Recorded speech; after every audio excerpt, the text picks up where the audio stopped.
Hello, everyone, and welcome to the Gospel Tech Podcast. Today, Anna and I are addressing the conversation that kind of extends from our how to make your smartphone a dumb phone to why our children do not need smartphones. So that is actually going to be the heart of what we're doing. We'll walk through a bunch of reasons why, but it is going to be a really intentional conversation addressing this most popular question, or at least it'd be top five, that we get a lot is, should my kid have a smartphone? The answer generally is no. And we're going to walk through why today. We hope you will bear with us to explaining kind of why we land on that and how we walk through the conversation. It is not a one-size-fit-all, but it is a by and large. It is something we understand parents are already in the middle of, that we may have ever given our kids a smartphone, and now what?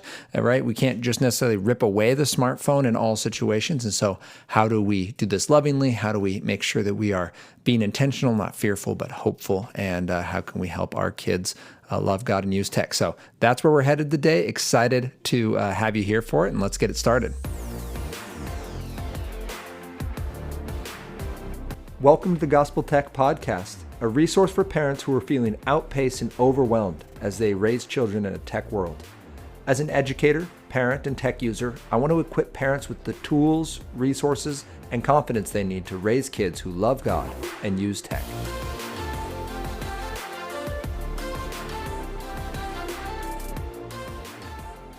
Hello, everyone, and welcome to the Gospel Tech Podcast. My name is Nathan. I'm Anna. And we are excited to be here with you today. We today are going to be addressing one of the questions we get most often, which is when or if I should give my child a smartphone. So we're going to start the conversation just by saying we understand that many of us have made a lot of different decisions in this, that this is a hot button issue, that if you listen to this podcast with your kids or your grandkids, this is something where everyone's ears just perked up a bit. So we just want to say our upfront, our kind of age range where we would say, give your kid a smartphone would be at age 16 or 17. It's a much bigger conversation than what we're probably going to get into today, because we're just talking about basically the follow-up to turn your smartphone into a dumb phone from a couple weeks ago.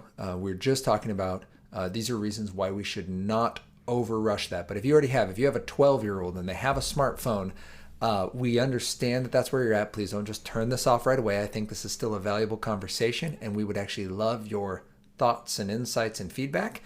So what we would say is we're gonna address it more in depth, but basically start the conversation, assess their current health. We've talked elsewhere about what it looks like to do a reset.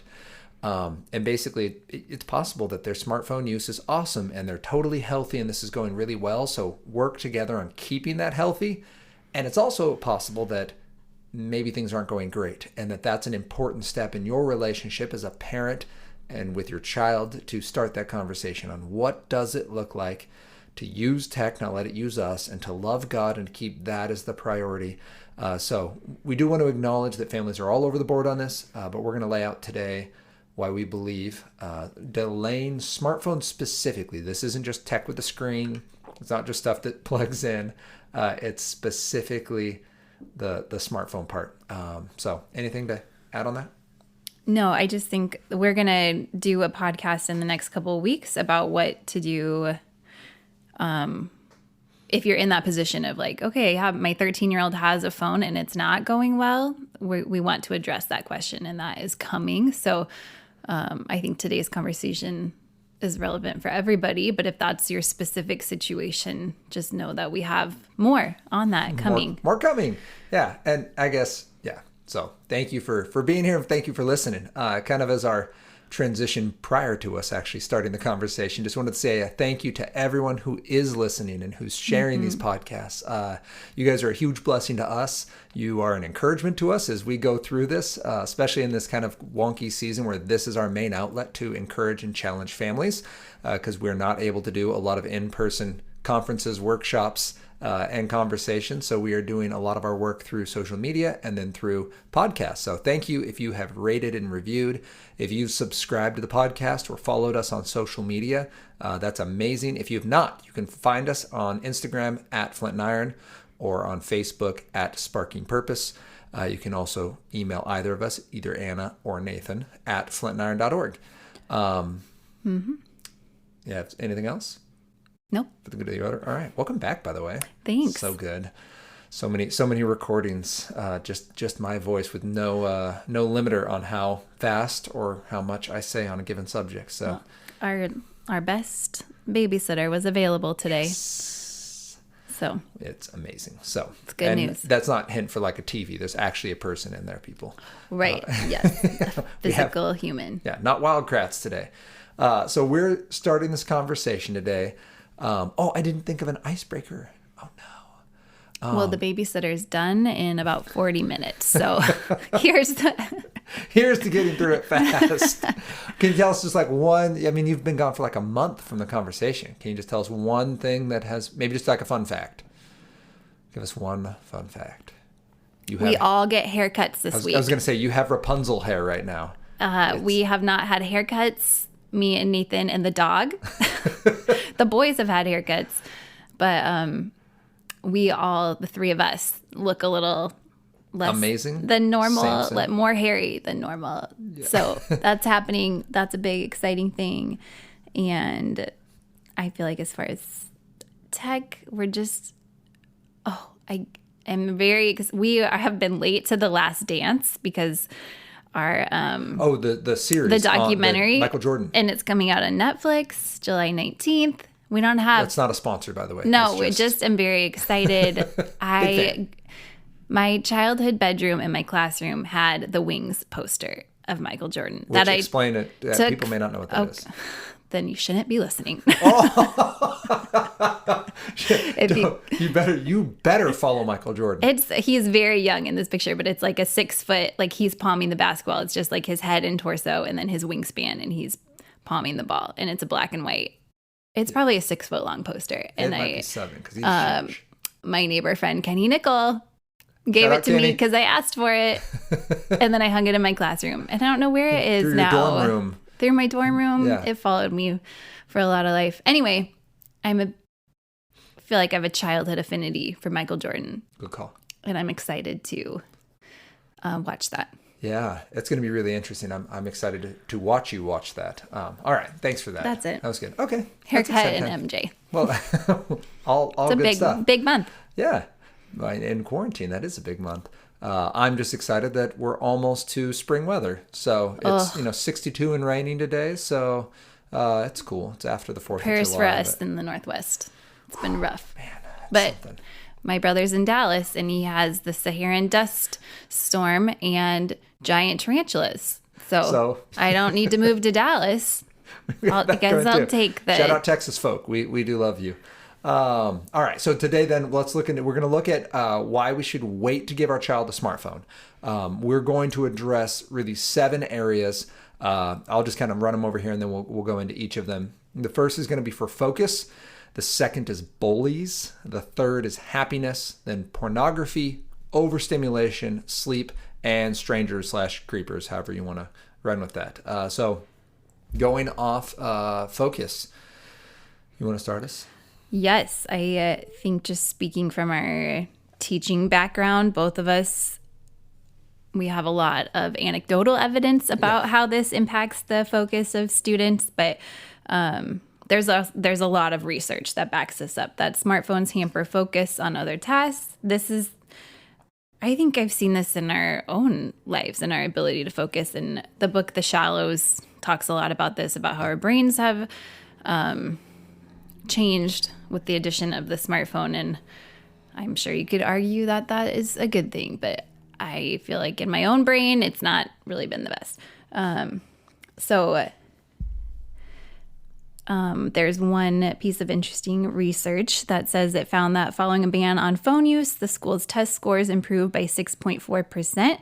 The impact on underachieving students was much more significant. Their average test scores rose by 14%. That's from Kids Do Better When Schools Banned Smartphones 2015. I think that's so interesting. And I know just from in our own classroom experience, phones, when kids have phones, it's a hindrance to their learning. And I know as my own, opportunities when I've had to be an adult learner. If my phone is out, I'm not listening, whether it's the sermon or it's been a class or if I'm at a conference.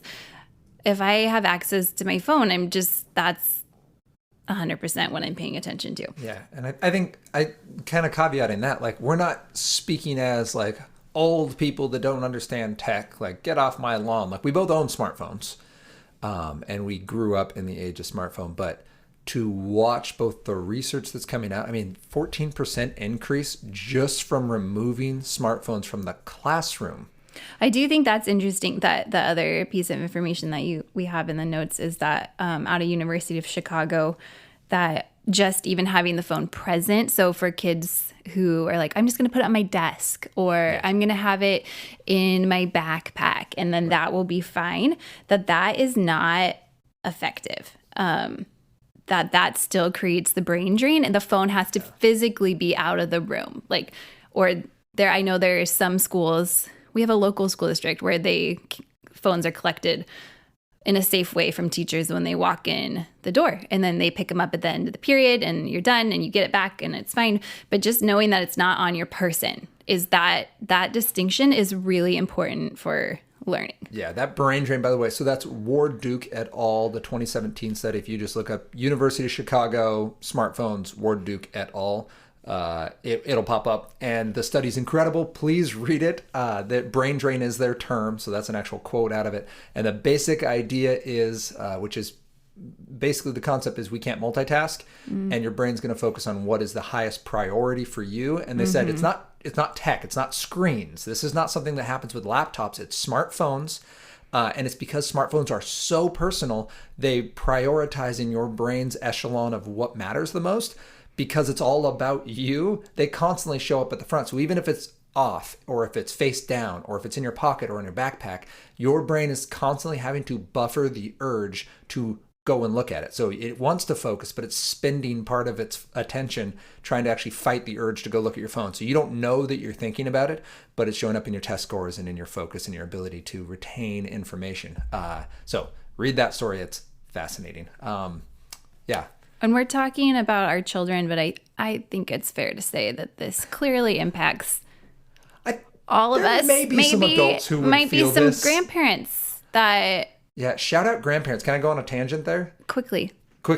Succinct tangent. We have two neighbors over 60. Both of them recently built gaming computers themselves. Grandparents, the gaming industry and the gambling industry are joining up, and they are coming after your souls, folks. This is not just your kids and smartphones. This is the biggest game currently out is not Fortnite, it's Candy Crush.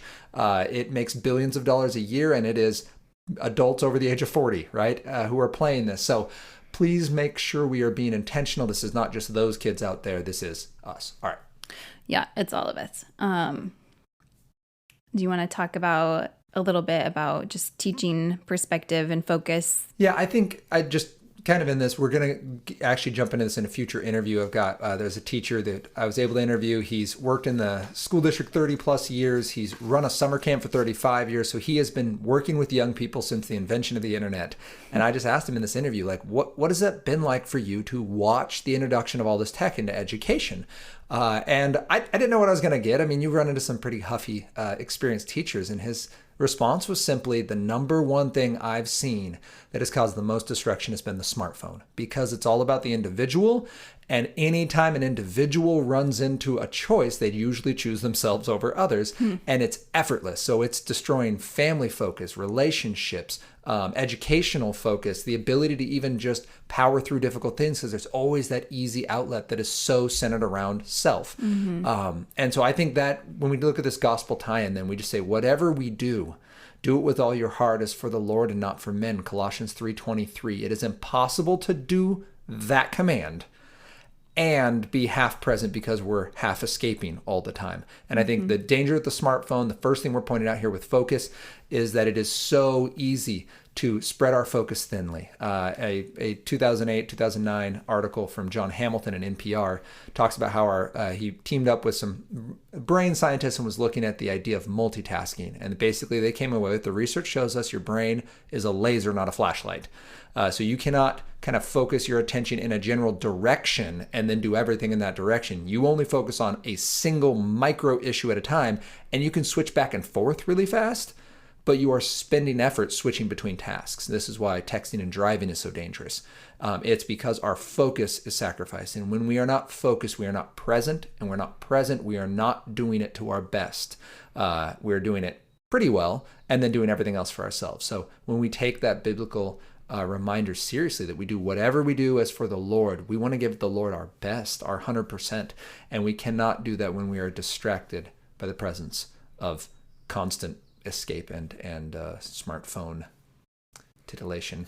Yes, and I just want to add to that, we're talking a lot about students in school in our discussion on focus and why phones impede that, but I think there's a whole other conversation to be had about the place of our phones impacting our spiritual development and discipline.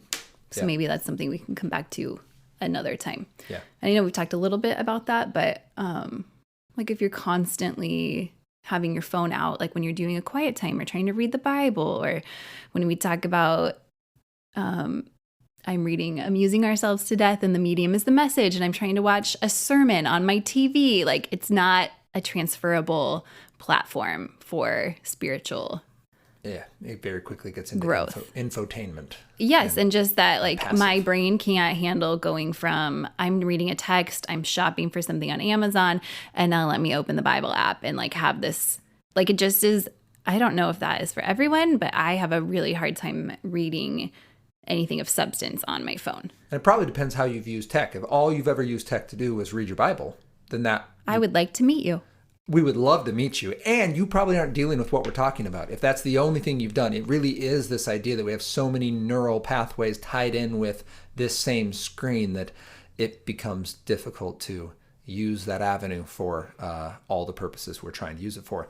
I also think, just final note here, that research and this idea of what our focus is like in our brain really gives new meaning to that Romans 8 section of verses, specifically 4-6, where it talks about setting our minds on the things of the Spirit instead of the things of the flesh. That focus is a choice, and that we get to choose where we put it, but we can't put it two places at once. That we can focus on ourselves, or we can focus on God.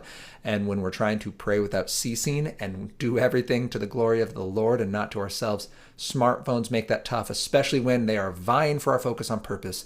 They're running off of ads and ad revenue and algorithms that focus on our desires and wants. So they are actively trying to distract us. So that's the first one. That's a lot. We have a lot. We'll go faster on the other ones. No, I just feel like we could do a whole. We probably could have just done that one. Yeah. Okay. Number 2, bullies. This Bullies. is the second reason to delay giving your child a smartphone. That there seems to be a direct correlation between the amount of time on social media and bullying. The more time on social media, the more likely a child is to be bullied. That is one of the main reasons you'll hear people argue for why they should give their child a smartphone. Kids say, I get bullied for not having one. Yeah. When the reality is, that is where I'm sure there's still bullying that happens in the hallways and kids are mean in real life, but kids are vicious online.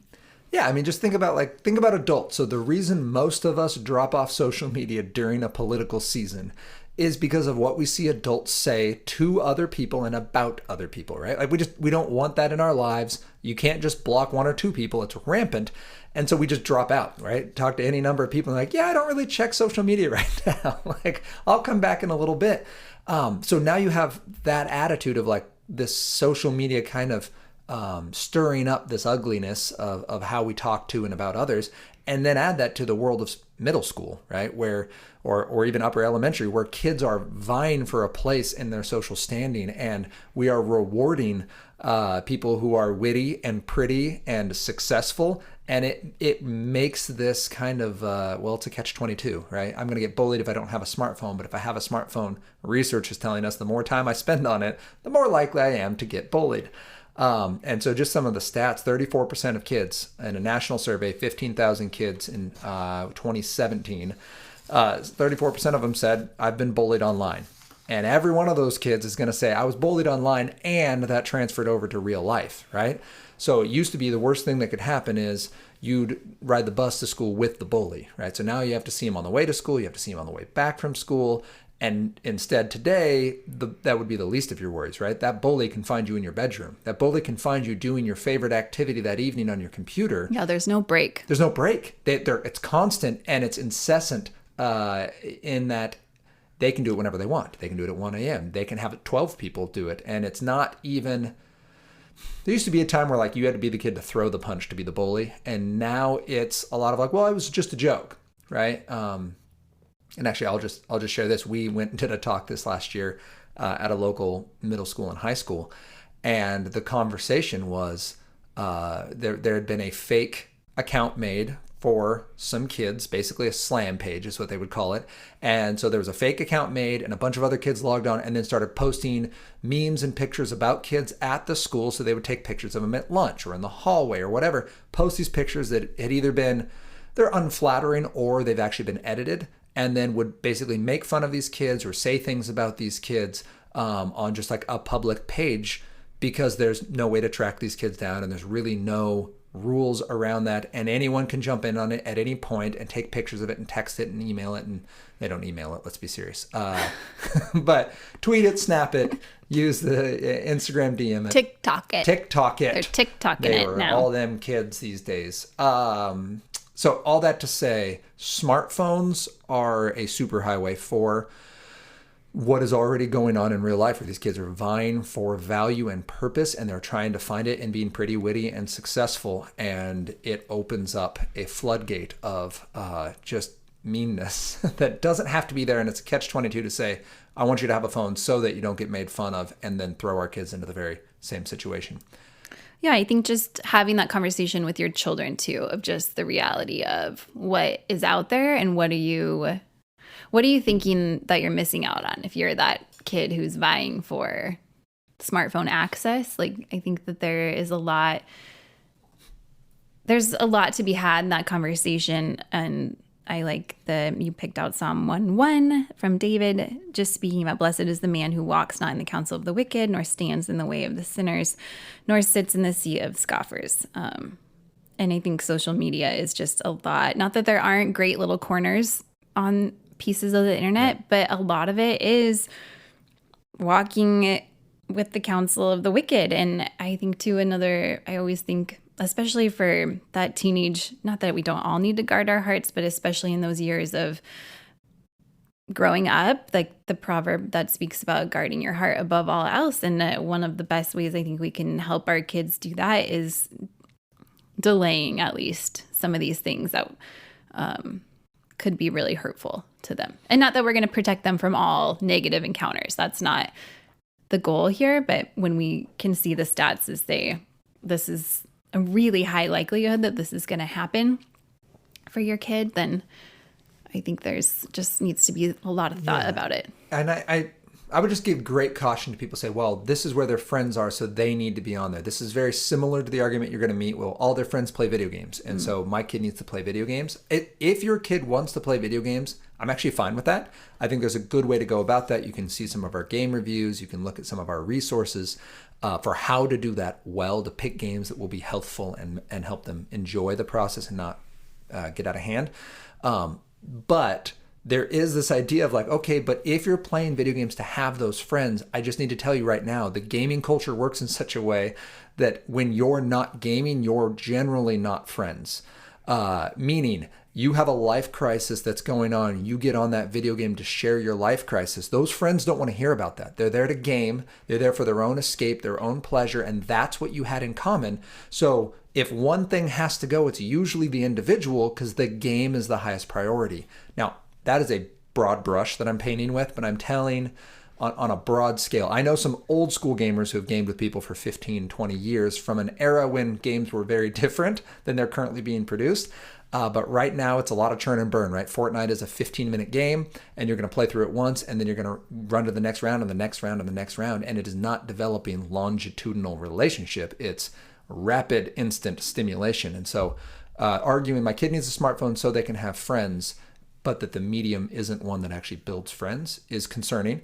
It's very similar to the idea of, well, I can't play in the neighborhood because no kids are out playing in the neighborhood. Like that's going to just make the cycle continue. We need to then break that and go, all right, what can we do to get kids out in the neighborhood?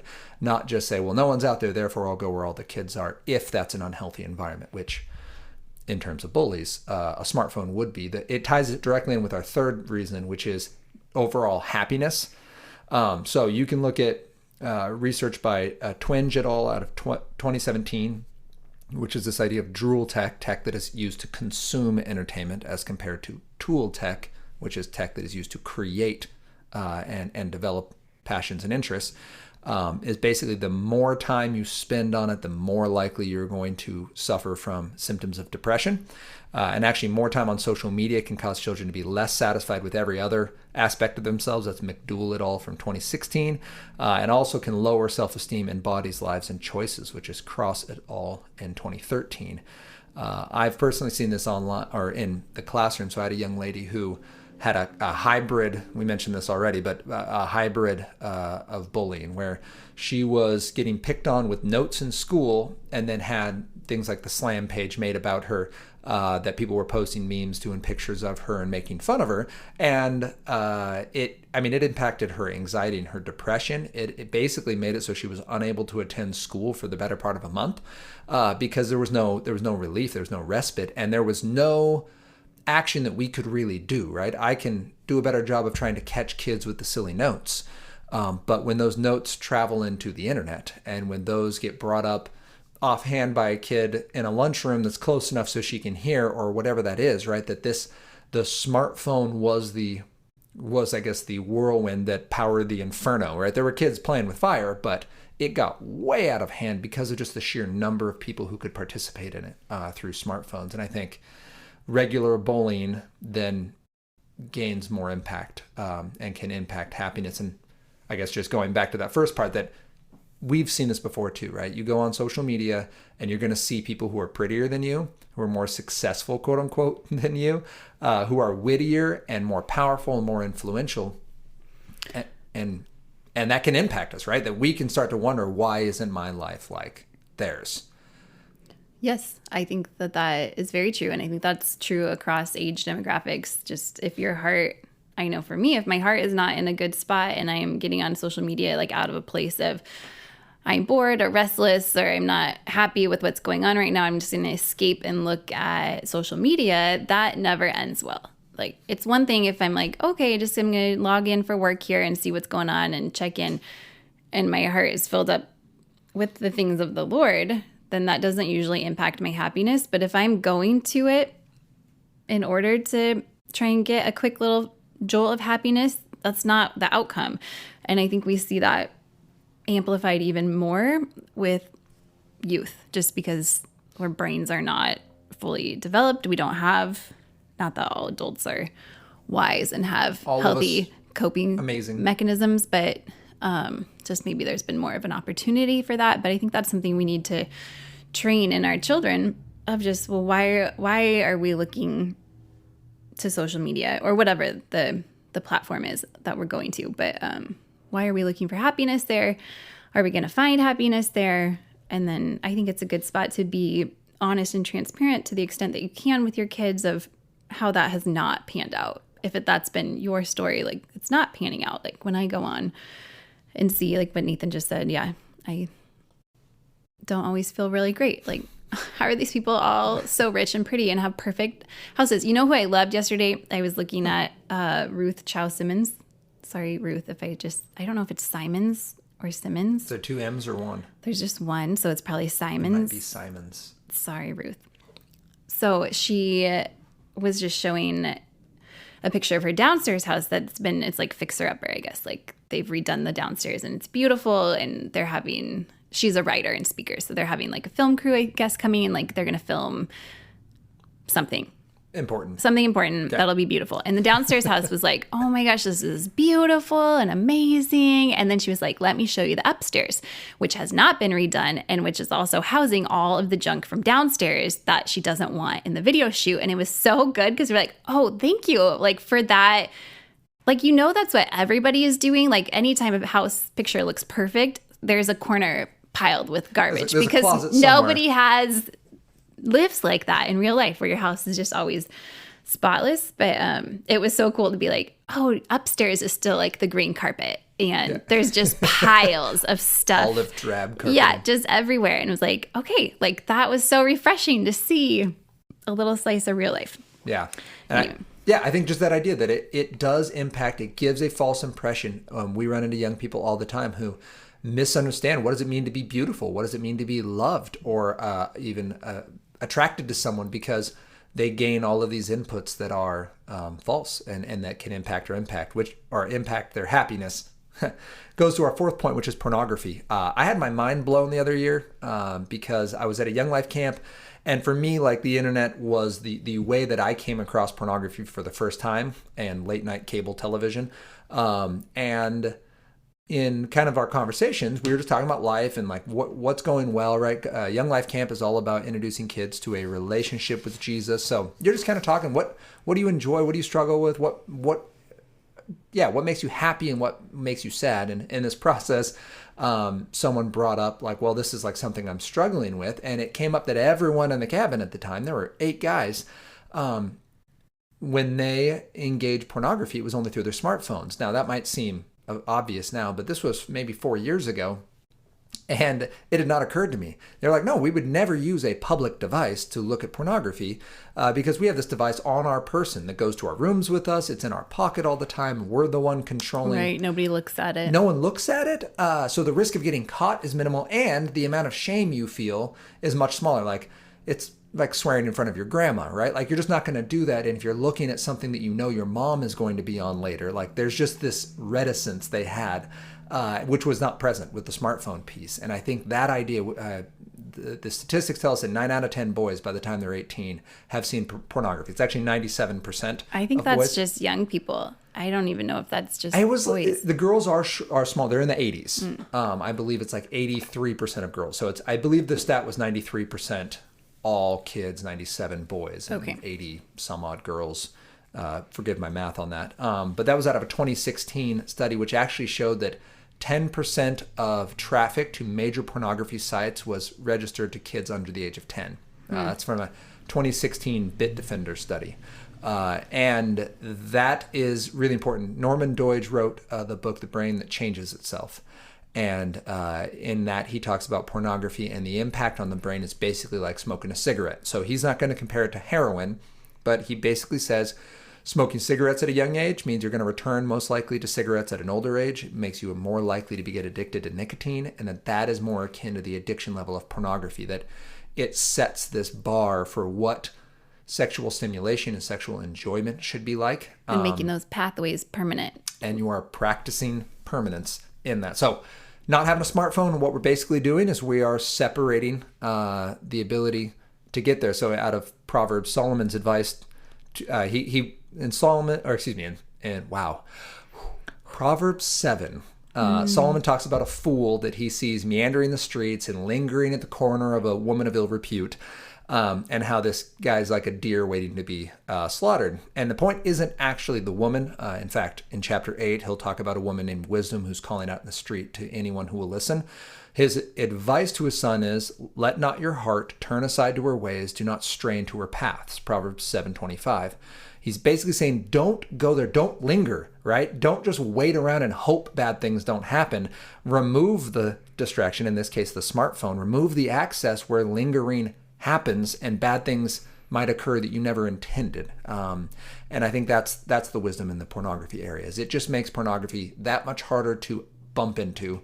And when you do bump into it, it happens in a way that's much easier to bring into conversation rather than the shame of, it was on my device in my secret spot. Now I have to be the one to step across and and initiate this conversation. It just opens up the accountability there. Yeah, that's good. Number 5 is overstimulation. And can I just run through what we've done so far? Yes. All right, so we've talked about how smartphones impact our focus, how they extend our kids into a world of bullies, how that impacts our happiness, and how it makes pornography far more accessible than just through a regular computer or some other device that is a public one. Okay, so number 5 is overstimulation, that our smartphones can cause us, and our especially children, to be overstimulated. So Dr. Victoria Dunkley talks about how they can impact attitude, sleep, and create an unhealthy cycle of overstimulation. Do you want to tell your story? You have a couple student stories. How about we tie this in with 6, and then you can actually cover some of that, like some of the sleep piece. That we're overstimulated and we're not sleeping. That's number 6. Yeah, I think that's... Okay. Yes. I do want to talk about that. I just sprung that on you. Number 6 is sleep. So I guess these two, they do go hand in hand, just because, especially if you're having phones in the bedroom for kids and for adults. But, and we've talked about that, I think, in other places, but just having that boundary around where our phones are. And if they're coming into the bedroom with us, especially for kids, then that really can impact our sleep. So Dr. Matthew Walker, a former professor of psychiatry at Harvard Medical and a professor of neuroscience and psychology at University of California, Berkeley, says it this way: when sleep is abundant, minds flourish. And when it's not, it's a sad downward spiral that affects IQ, EQ, learning, memory, health, immune system, literally every body function.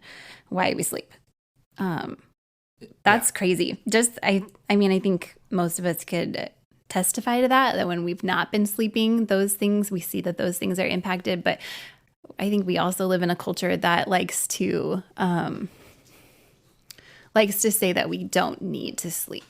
You're a hero. Sleep when you're dead. You're a hero if you can operate on 4 hours of sleep. And I feel like when I was teaching, and I'm sure in lots of different avenues, it was like, oh, I only slept 4 hours last night and I'm here and I got to school at 6 a.m. and I didn't leave till midnight. And I'm like, that's horrible. I don't want to be that person. No. I mean, you were great at your job, but what's happening? Yeah. And we've seen some pushback on that, right? We're reading books and research now, like Essentialism by Greg McKeown, where he's talking about these are, CEOs of Fortune 500 companies who are now planning 9 hours of sleep into their schedule, which they don't get 9 hours of sleep on accident. No. And they're booking that. So I think for me, by the way, IQ and EQ, just intelligence quotient, emotional quotient. Basically, we're seeing kids and adults impact their ability to learn rapidly and retain information, and their ability to make intelligent, emotional choices. People who are sleep deprived are more aggressive. Tell us why does your smartphone impact your sleep? So go back to Dr. Victoria Dunkley, overstimulation. And the idea is that drool tech specifically, yes, there's some blue light stuff when it comes to just any kind of screen, but drool tech is basically built around a rapid reward system and incredibly high rate of stimulation. So it's happening faster than the rate of real life. And it is built around consumption, so passivity and going after that next thing. That's why there's been no final video game, no final social media, right? We're always developing the next new thing, because the point isn't function, the point is consumption. And we are getting our pleasure off of variety. So you always need that next game, that next click, that next follow. And that is ramping up our body. Our body is basically so doused with reward hormones like dopamine and arousal hormones like adrenaline, and stress hormones like cortisol, which is coming from a lack of sleep and the stimulation, that we are destroying our ability to fall asleep, which then is a lack of sleep linked to screen time is actually directly related to a risk factor for depression and even suicide. That's Glozier et al. In 2010 and Zhang and Zhang out of 2015.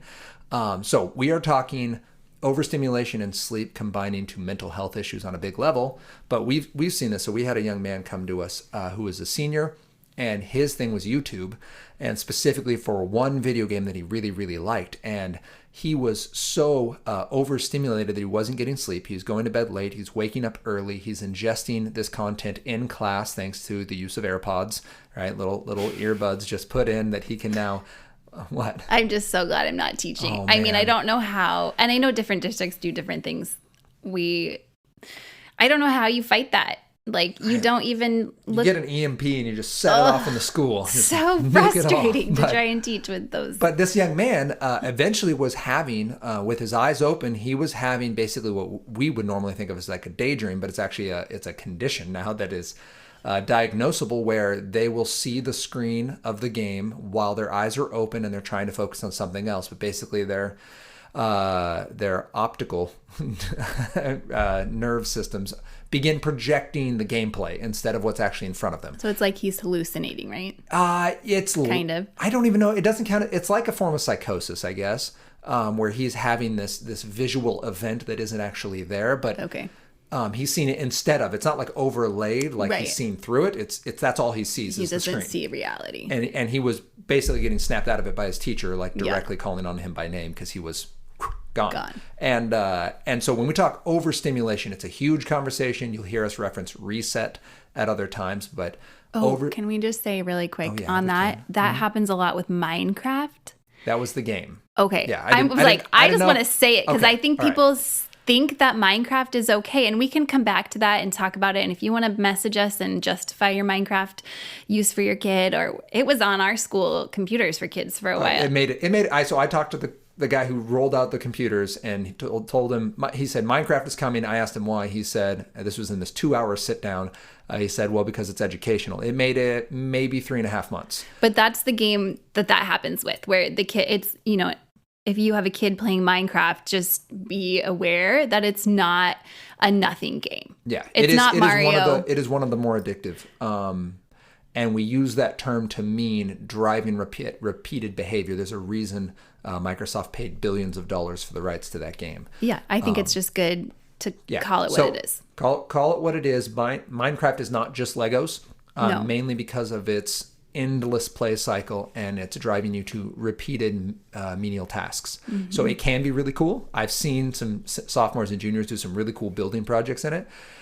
Just don't think that that's all that it is. So this young man was overstimulated by that game, by Minecraft. He was staying up late, waking up early, and it was actually impacting his ability. He was going to college on a sports scholarship, and he was contemplating dropping that, and instead got rid of that. Now, Minecraft is on smartphones, if you're wondering why we're talking about that one in specific, but it doesn't have to just be that game. So let me actually transition to another young man. So I had a kid with 4 Fs out of 6. We met with his grandparents. Oh, in school he had 4 Fs. He had 4 Fs. So this is transitioning to the sleep and overstimulation part. Okay. And he in school had 4 Fs out of the 6 classes he was in. Grandparents brought him and said, we took his PC, we took his PlayStation, we took his Xbox.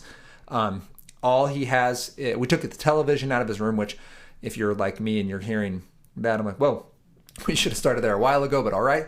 So they've done that. They're like, he's still not doing his work. He's still not doing anything. He eats dinner with us, and then he goes to bed at 7, and then gets up at 6 the next day and doesn't do anything. I'm like, that's crazy, because he's still sleeping in my 3rd period class. So I don't exactly know what's going on. So I was like, hey, where's your phone? He brought out his phone. I was like, would you go ahead and unlock that for us? And so he unlocked it, and on his phone is 500 gaming apps. And that's just folder after folder after folder of games. Were they hidden? No, but his grandparents didn't know that you could play games on a smartphone. Oh, okay. And so what we have is smartphones are now full gaming devices, full social media outlets, full media consumption with music and shows, all streaming through this single device.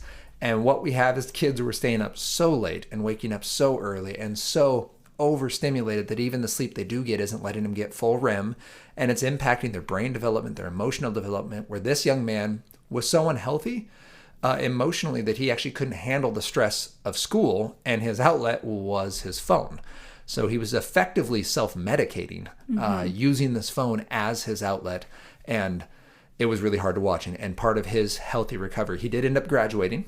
He just graduated last year, and part of his process now entering adulthood has been finding the motivation to work a job, to be able to move out when his process for still dealing with stress is gaming. And that's a real thing. It's not just something he's growing out of naturally. He is actively working at it. He has good weeks and bad. But I just want to point that out when we talk about sleep and overstimulation, that smartphones and access to them is access to all sorts of distraction, social media or music or shows or video games, not just one outlet. And that loss, just the loss of sleep. And actually, even I've mentioned before, I'm kind of a hobby cyclist, and one of the major things they talk about is sleep nutrition, that if you want to be an excellent athlete, you have to get your full 3 cycles of REM, and that takes 8.5 hours to do. And you can't go in hyperstimulated. And so they will tell adult triathletes, this is Trainer Road, it's another app or another podcast, and these are 2 coaches, 2 professionals, and 2 high-level amateurs. And they say, yeah, if you want to be a great athlete, triathlete, or cyclist, you have to get sleep nutrition. So if it's true for 27-year-old professional cyclists, it's true for 13-year-old kiddos. Yeah, with developing brains. And I think, that probably goes for all like kids who have their phones in their room at night and you're trying to keep a streak alive, or you're waiting for a text Snapchat to come back, and there's the 3 ghost dots are happening all night long and they don't want to go to We've sleep. We've got something really good here. We're cooking up for you. We can't show it to you quite yet. Yes, but I think there's a lot of training with that, of like teaching our kids of before they're adults and giving them these devices that are meant to be addictive and meant to capture their attention, of teaching them other coping strategies and where to turn, like what for that boy you were talking about who gaming was his outlet when he was stressed. Like, that's what I want to do when I'm stressed. Okay, if we have these children in our care, part of our job of discipleship training is teaching them, when you're stressed and you have feelings that are big and you feel out of control, what are you doing with those feelings? And what are we modeling for our kids when we're stressed and feeling out of control? Do I just say, I need 5 minutes to just sit on my phone? Like, I'm stressed, I'm going to go sit in the corner and do whatever, or I'm going to play this game or I just need to watch a show to calm down. And not that there isn't maybe a time and a place for that, but if that's our only way to deal with stress or any stressors that we're uncomfortable with or feelings we're uncomfortable with, and that's the only thing that our kids know how to do, I don't think we're discipling them in the way of Jesus. Let's call that out. Like, that is a lie that many of us as believers believe. I have personally believed that if I just had this 30 minutes or this hour of me time on tech, then I would be less stressed. I'll feel better when I'm done. I'll feel better. That is exactly the same as saying, if I just ate this chocolate cake or smoked this cigarette, right? What we're saying is, if I got this external stimuli that distracted me to such an extent and introduced these external hormones and feelings, then I can feel happy. And that is not true for believers in Christ. Yes, we can enjoy those. So please play your games, watch your shows. I'm going to eat my chocolate bar. And I'm going to keep eating chocolate chip cookies. But I can tell you that is not where the end of the road is for us. We have to understand that our peace comes from God, and that's extended through Jesus and the Holy Spirit, that He won us because we can now be indwelled, because He paid our debt as sinners and rose again to new life to be our Lord and heir, the first among many brothers, that we are now co-heirs with Christ. And what that means is we have a Holy Spirit who is our peace. Right? We have a God who is our King and our joy, and that is our number one.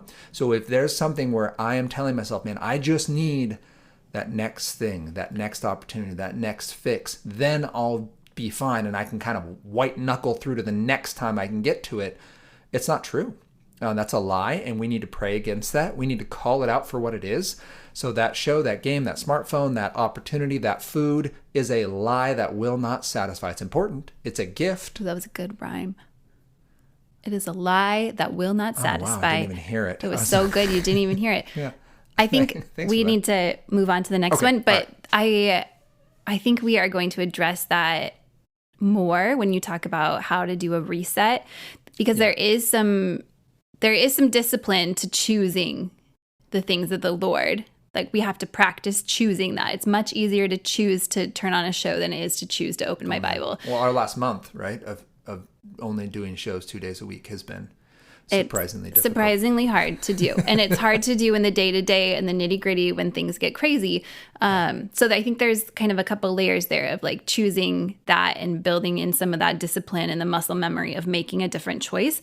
But then there also is a fighting of pathways in our brain that have been solidified. So we're going to later talk about reset and how to combat some of that. Yeah, some of that analog adventure, which shout out workshops that are coming. That is actually part of what we do with the Gospel Tech. Okay, tell us about the last. All right, so we got the last one is the strangers/creepers. So we've all watched Dateline. We know about child abductions and like don't go anywhere with strangers in the white vans, right? We've got that idea. But Scott Galloway is an NYU professor who talks about the four major tech companies in his book. Four. So we have, let's see, what is it? Facebook, Google, Amazon, and is it Twitter? No.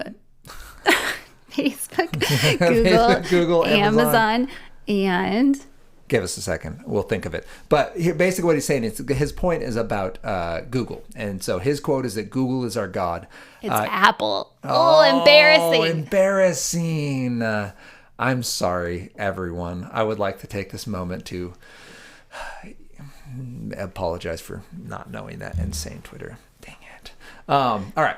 But he's not coming from a spiritual point, but basically he's saying is if you look historically, anthropologically, when people run into crisis or when they have big problems, they always go to their greater being and they bring their requests and they bring their troubles to that greater being. And now if we have any major problem, like if my kid comes down with a wicked cough and seems to be struggling breathing as an infant, I'm going to Google what are the symptoms of croup, right? And that is, I'm actually taking my biggest questions to Google and asking Google to tell me whether my child is healthy or not and whether I need to go to a doctor. And like, that's what we all do, right? If we have weird symptoms, we're going to go look up, right? What is COVID-19 symptoms? And we go with that. And I think the biggest thing is that we are now seeing young people go to the internet, whether to Quora or to Google or to other wiki Reddit sites, and ask some of the biggest questions of their hearts. And they are not turning to a source of truth. They're turning to strangers and they're turning to people they don't know. I had a young man this past week tell me, yeah, absolutely. I do live Reddit streams with strangers and just ask them all sorts of questions about their faith. And I'm like, interesting. Like, what gives those strangers, like you're not in a theological or even a religion-based Reddit stream. You're just talking to people you meet online. And your dad has an MDiv. Yeah, your dad has a Master's of Divinity. I'm fascinated by your decision. Talk to me about that. And his basic premise was basically, well, these people I believe are less biased than my parents. And I was like, that's fascinating. Like, why? And it's just because they're strangers. Just because they're out there on the internet, and there is something about the ethos of being on the internet that this was an unbiased opinion because it came from out there in the void. Not giving our kids smartphones allows us, again, one step removed from strangers. So Bark, the app Bark, exists because of strangers. It's an app that looks for unhealthy conversations and child predators, basically.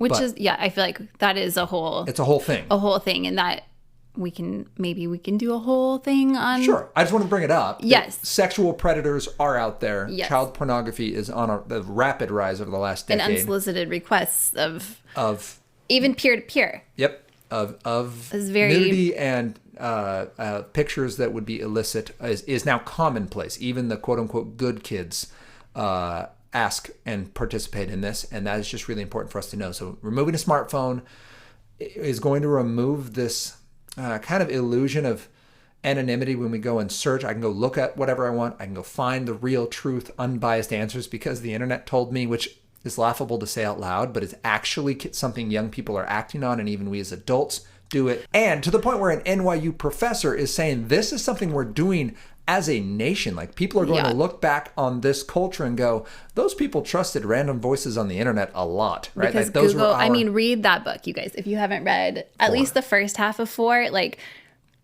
of how Google has, I don't even know the right word. It was so subtle for how we just gave them our information and our trust. They earned our trust very intentionally and very carefully, and we've handed it over. I mean, there's so much to say about that. We need to wrap it up there. All right. So we'll go next. Should I just skip the next part? Yes, I Okay. think just we're gonna that was a lot of information today. A lot of information. So in conclusion, our kids don't need smartphones. I understand, and we understand the argument that, well, my kid is 10 and they're doing sports with a select team, and sometimes they change locations, or they practice goes short or long or whatever, weather cancels, and they need to be able to get a hold of you. There are phones for that. There are flip phones. There's also Gab Wireless, where it looks like a smartphone, but it has no internet, no apps, none of the problems that you're going to need to worry about with what we've just talked about today. But keep in mind that gaming and social media industry is a billion, if not trillion-dollar industry, depending what companies we're talking about. The pornography industry is a multi-billion-dollar industry, and they are aiming at our kids as users. So this is not just if they run into it, it's when. Mm-hmm. And the more we can do to help foster a healthy hope-based conversation. We love our kids. We see their purpose in Christ. We understand that they were made in God's image and equipped for good work, empowered by the Holy Spirit. And anything that gets in the way of that, anything that lies to them about their value, that lies to them about what love is, what it means to be loved, what sex is for, what real adventure is, right? What it means to be a friend or to belong. Like any of those lies that sneak in, or even just flat out lies on the internet that they're going to read when looking for their soul's deepest questions, like what's my purpose? Who is God? What's my value? What gives me joy? Any of those lies that we can remove will be a boon to our kids. We do not need to hide them under a rock, but giving them a smartphone is going to expose them. Again, caveat, 16 and 17-year-olds are about to be off on their own. That's where the conversation comes of, all right, here is keys to a car. You're going to drive yourself places. And here's keys to the internet. Let's talk through, how do we be accountable? Why does that matter? And what do you really stand for? Because at some point, they're going to be making that call entirely on their own. In fact, I would argue by 16, they already are.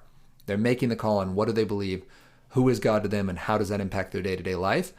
Walking through that with them for a couple of years is valuable. You don't just want to say, be 18 and do whatever you feel like is right. Good luck. Good luck to do the right thing. So I understand smartphones then. Again, you might already have young kids with a smartphone. That's where the conversation needs to start then is it helping you? Is it distracting you? The conversation with our kids. So my 6-year-old came back from kindergarten and said, we got kids with smartphones. I want one, Dad. Why? They play awesome games on that.